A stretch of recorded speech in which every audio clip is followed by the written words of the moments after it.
Mahirap at mahal para kunin siya, diba? Anyway, Eduardo, you still have 90,000 pesos in your money ladder, while Rachel, you have 105,000 pesos in your money ladder. For 20,000 pesos, here is question number 3.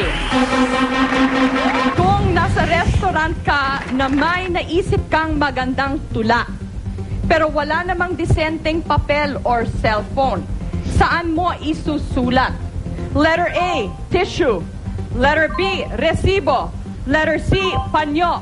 Rachel, Eduardo, world, key in your answer now. Eduardo. Tissue. Anong letter, Edward? A. Letter A sa tissue mo, Susulat. Kasi yun ang isusulat. nandun eh. Yung resibo, pagpaalis ka na eh. Mahirap magsulat sa panyo. Ganon? Okay. For me naman, panyo kasi you can keep it eh. Ang tissue pwedeng Masira. masira. Ang resibo hindi naman romantic kasi nandun yung binayad, yung bill. So panyo Oo is nga. very, I think, much more Filipiniana for us. Okay. Panyo, I think. So letter C sa'yo, Rach. Eduardo, letter A. World, ang sagot nyo ay letter... Letter A. Yes! Eduardo now has 110,000 pesos. Rachel, 105. Kadalasan talaga tissue ang sinusulatan ng mga Pinoy. Nakikita ko yon. Kahit nagugutay-gutay na yung tissue, sinusulatan talaga. Yun ang ready na available na. Okay. Kailangan, Rachel, humabol ka for 25,000 pesos. Here is question number 4. Kung magtatampuhan kayo ni Mister at nag-walk out siya, saan kaya siya pupunta? Letter A, sa nanay niya. Letter B, sa biyanan niya. Or letter C, kay kumare. Eduardo, Rachel, world, key in your answer. Yun pala yung pinag-awayan si kumare. Kaya si kumare ang pinuntahan. Iniwan si asawa. Si kumare ang pinuntahan, yun ang pinag-awayan. Gumawa na tayo ng kwento. Oh, Eduardo, ikaw. Letter Pag A. kayo nagkakatampuhan, saan ka pupunta? Sa nanay ko.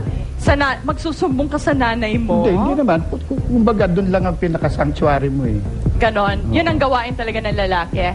Wala ka naman. Kung siya biyanan niya, sigurado ka makakampihan noon. Siyempre, Well, kampi siya sa anak niya. Depende kung mali siguro yung anak, hindi. Depende saan. Pero mabait naman ang biyanan ko, in fairness. Kahit may kasalanan ako, kampi pa rin sa akin. Eh. Talaga? Baka Hindi naman may anting-anting Hindi naman ka. kaya lang, Alam mo, dalawa lang yan. Baka may anting-anting ka or sip-sip ka. Ano yun? mabait lang talaga sila. Hindi Mabait. sila, siguro ayaw nilang masabing nag-take side sila na doon talaga sa anak nila. Ikaw ang sagot mo This one, tested yan. sa nanay niya. World, saan kaya pupunta ang mga mister nyo? The answer of the world is letter A, sa nanay niya. Ganon ang Pinoy, no? Sa nanay. Eduardo, you have 135,000 pesos. Rachel, 130. Nako, 5,000 richer sa'yo si Eduardo. I know. Okay, last question na to. Question number 5 for 30,000 pesos. Kailan usually nagbubunga ang pagmamahalan? Letter A, 9 months after Valentine's. Letter B, 9 months after wedding anniversary. Or letter C, 9 months after birthday ni Mister. Eduardo, Rachel, world, key in your answer.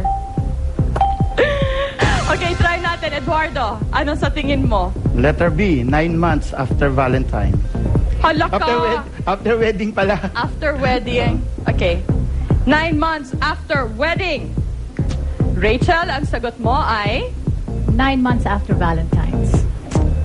Okay. Tumatawa ang ating world. World, gaano kayo kanoti? Give me your answer. The answer of the world is letter 9 months after the wedding anniversary. Yes! Letter B. Talaga? Thank you. Talaga nga? Hindi kasi legal yun. Wedding anniversary or actual wedding. Normally talaga Valentine's. Pag kinount Yeah. mo, tignan mo. Diba?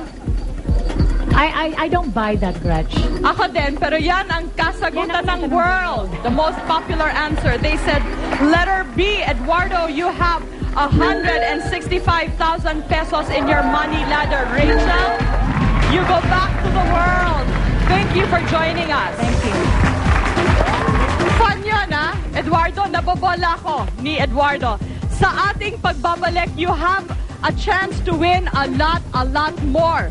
Pero ingat ka, Eduardo, dahil we will have 5 questions. Make one mistake. Pwedeng mangalahati ang prize money mo, Eduardo. Pero pwede kang maligtas ng ating world. Sa ating pagbabalik, we will be giving you the jackpot.